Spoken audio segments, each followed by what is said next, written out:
faudrait pas, les Mauriciens, croire dans bonhomme Noël. Pas croire que la situation est pour améliorer sans qu'il y ait une action. Action principale, d'après moi, qui vous prend, c'est sanction.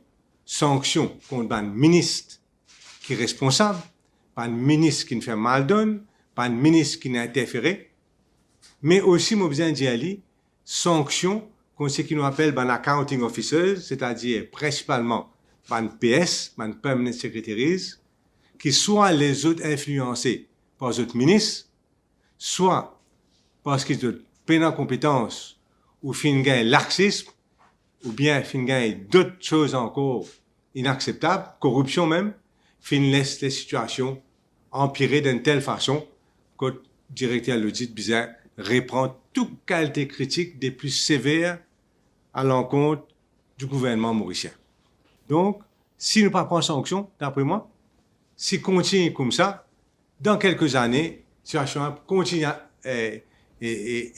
empirer, et au lieu de 400 pages, nous gagnons 800 pages critiques et 4 fois plus gaspillage qu'il y en a encore aujourd'hui, alors que c'est déjà très grave. Mais vous pensez aussi, et dans 2-3 affaires qui rapport l'audit faire ressortir cette année-ci, c'est le nombre d'actions illégales que le gouvernement, le ministre et l'officier peut prendre. Illégal carrément contre la loi, et ça, directeur de l'audit fait ressortir. Sa dernière question du 8 décembre là, qui ministère là, d'après sa réponse, commence à activer pour d'autres vaccins en dehors de facilités COVAX qui existaient d'ailleurs dans un pays pauvre, qui ici, tout pays, plus ou moins participé. Écoutez, de nous 20%. Ce n'est que le 16 décembre. Après donc, des mois et des mois d'attente, que le ministère commence à écrire une lettre à un fournisseur. Et nous avons une autre affaire dans ce timeline-là.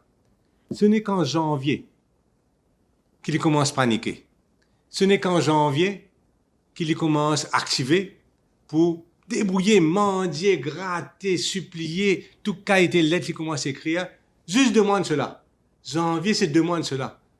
Depuis 1 an, nous avons confinement, nous avons Covid. Depuis 1 an, frontières fermées. Depuis 1 an, du monde peut souffrir. Ce n'est que 2 mois d'après timeline, le ministre lui-même, qu'il commence à activer pour les roads Sputnik, pour les roads Sinopharm, pour les roads vaccins Serum Institute of India, etc., etc.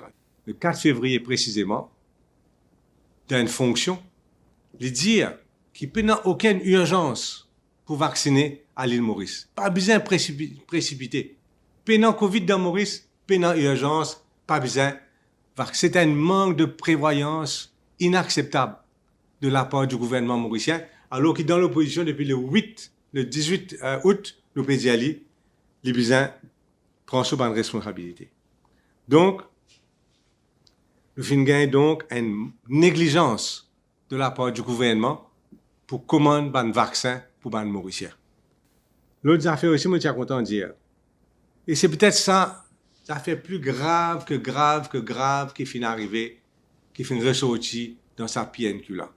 C'est le fait qu'il Maurice, à l'encontre des pratiques, bonnes pratiques de tout un grand pays, nous pouvons vacciner la population d'une façon complètement à l'envers. Tout un pays responsable peut vacciner premièrement les gens vieux. Plus un gens vieux, quand un gens a diabète, quand un gens a maladie cardiovasculaire, ce sens, ce probabilité qu'il est mort, ou bien ce probabilité qu'il ait un sévère Covid et passe des moments bien durs à l'hôpital, il augmenté exponentiellement. D'après un rapport officiel, si vous êtes vieux, ou diabétique, ou overweight, ou bien une maladie cardiovasculaire, vous gagnez 50 fois plus probabilité que si vous attrapez Covid, vous finissez l'hôpital, sous respirateur, ou bien même vous mourrez. 50 fois plus. Et là, je vous prends un exemple.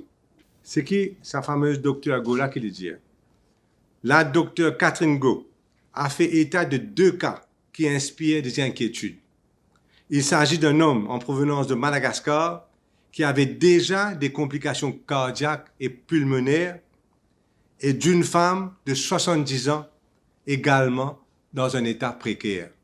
Les vignes confirment exactement ce qui m'a peut dire, la population. Ce qui m'a peut dire, c'est que Maurice, à cause de ce gouvernement-là, nous peut assis dans une time bomb. Nous peut assis dans une time bomb. C'est-à-dire que non seulement nous avons un risque d'un COVID, mais plus que nous avons une vie du monde. Du monde qui en tout cas été maladie, comorbidité, comme on appelait, ça va du monde à risque arrive exactement ce que ça des patients-là, et non, c'est-à-dire tout à risque de beaucoup de complications et même de décès.